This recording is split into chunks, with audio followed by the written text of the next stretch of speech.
Hello students, कैसे हैं आप स्टूडेंट्स। मैं आशा करता हूँ आप लोग सभी अच्छे होंगे, स्वस्थ होंगे। स्टूडेंट्स, आज हम अपना चैप्टर नंबर 13 पढ़ रहे हैं और चैप्टर नंबर 13 में मल्टीपल चॉइस क्वेश्चंस हैं, वो प्रैक्टिस के लिए आपको करवाए जाएंगे, जो कि पेज नंबर 272 पे दिए हुए हैं।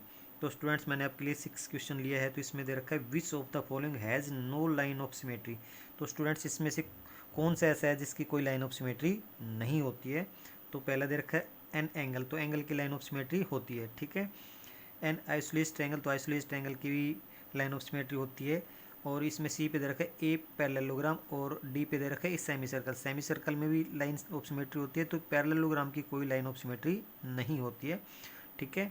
तो पैरेललोग्राम आपका स्टूडेंट्स इस तरह से होता है, यहाँ से यूँ करके ऐसे यूँ और यूँ होता है ये पैरेललोग्राम, ठीक है। इसकी कोई भी लाइन ऑफ सिमेट्री नहीं होती है, ठीक है। तो इस तरह की जो फिगर होती है पैरेललोग्राम होती है, पैरेललोग्राम में कोई भी लाइन ऑफ सिमेट्री नहीं होती। तो आपका सी ऑप्शन है वो करेक्ट हो जाएगा, ठीक है। आपको याद रखना है, इसमें पैरेललोग्राम में कोई भी लाइन ऑफ सिमेट्री नहीं होती है। बाकी इसमें एंगल में भी होती है, आइसोलेटेड एंगल में होती है और सेमी सर्कल में भी लाइन ऑफ सिमेट्री होती है। पैरेललोग्राम की कोई भी लाइन ऑफ सिमेट्री नहीं होती है, ठीक है। अब स्टूडेंट्स, हम अपना 7th क्वेश्चन देख लेते हैं। तो 7th क्वेश्चन है इसमें the figure which has two line of symmetry and a rotational symmetry of order 2 is, ठीक है। तो एक ऐसी फिगर जिसमें लाइन ऑफ सिमेट्री है वो 2 हो और रोटेशनल सिमेट्री है उसका ऑर्डर भी 2 ही होना चाहिए। तो ठीक है, तो इसमें क्या होगा, आपका रोम्बस जो है, ठीक है।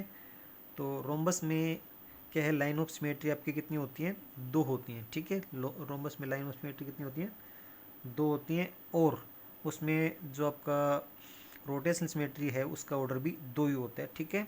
तो इसमें यही पूछा था, the figure which has 2 line of symmetry and rotational symmetry of order 2। तो इसमें भी ये इसमें रोम्बस है, उसमें रोटेशनल सिमेट्री का ऑर्डर कितना होता है, 2 होता है और इसमें लाइन ऑफ सिमेट्री भी 2 ही होती है। तो इसमें आपका ऑप्शन ए है वो करेक्ट हो जाएगा, क्योंकि इक्विलैटरल ट्रायंगल में जो लाइन ऑफ सिमेट्री वो 3 होती हैं, 2 नहीं होती हैं। इसमें सेमी सर्कल में लाइन ऑफ सिमेट्री 1 होती है और इसमें आइसोलेस ट्रायंगल में भी एक ही लाइन ऑफ सिमेट्री हो। आइसोलेस ट्रेपिजियम में, तो आइसोलेस ट्रेपिजियम का तो इसमें कुछ है नहीं। तो आइसोलेस ट्रेपिजियम में तो आपकी जो लाइन ऑफ सिमेट्री है 1 होती है और वो जो उसका क्या बोलते हैं ऑर्डर है रोटेशनल सिमेट्री का, वो भी 1 ही होता है, ठीक है। तो इसका भी नहीं आएगा, तो ये ऑप्शन आपका करेक्ट हो जाएगा। अभी स्टूडेंट्स, हम अपना 8th क्वेश्चन देख लेते हैं। तो 8th क्वेश्चन में क्या करना आपको, the order of rotational symmetry of a circle is, जो सर्कल है उसका रोटेशनल सिमेट्री का ऑर्डर कितना है ये आपको बताना है, ठीक है। तो सर्कल में जो रोटेशनल सिमेट्री है वो चलती जाती कभी उसका एंड नहीं होता है। तो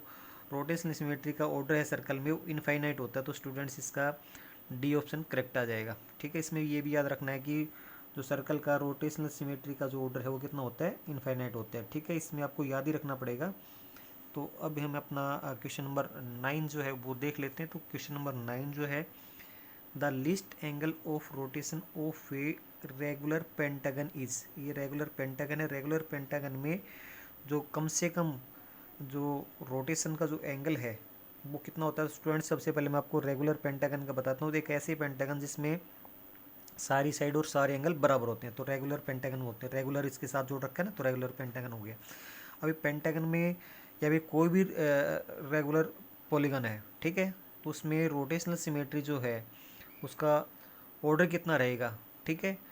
तो उसमें हम कैसे देखते हैं और उसका एंगल कितना रहेगा वो भी देख लेते हैं, ठीक है। तो उसके लिए हम क्या करते हैं, यहाँ से, क्योंकि आपको पता है कि पेंटागन जो है उसमें साइड्स कितनी होती है, 5 होती हैं और पाँचों साइड बराबर होती हैं, पाँचों एंगल भी बराबर होते हैं। तो क्योंकि पूरा जो हमारा जो कंप्लीट रिलेशन है वो 360 का होता है, ठीक है। और 5 साइड उसमें होती है, पाँचों साइड बराबर होती है, उसको डिवाइड करते हैं। तो 5 1 जा 5 7 जा 5 2 जा, तो ये 72 डिग्री, तो 72 डिग्री पे वो रोटेशन करेगा, ठीक है। रोटेशनल सिमेट्री का ऑर्डर इसमें कितना हो जाएगा, 5 हो जाएगा, ठीक है, 5 होगा इसमें। और एंगल ऑफ रोटेशन कितना होगा आपका, 72 डिग्री इस टाइम, ठीक है। हर बार वो 72 डिग्री पे घूमेगा, ठीक है। तो ये आपका 72 डिग्री, ए ऑप्शन आपका करेक्ट हो जाएगा। तो इसका तरीका भी मैंने बता दिया है। 360 में क्या करते हैं, जितनी भी साइड्स होती हैं उसको डिवाइड कर देते हैं, तो आपका एंगल आ जाता है, लिस्ट एंगल आ जाता है, ठीक है। स्टूडेंट्स, इस तरह हम लोग ये वाला क्वेश्चन अपना कर सकते थे। अभी स्टूडेंट्स, हम अपना 10th क्वेश्चन देख लेते हैं।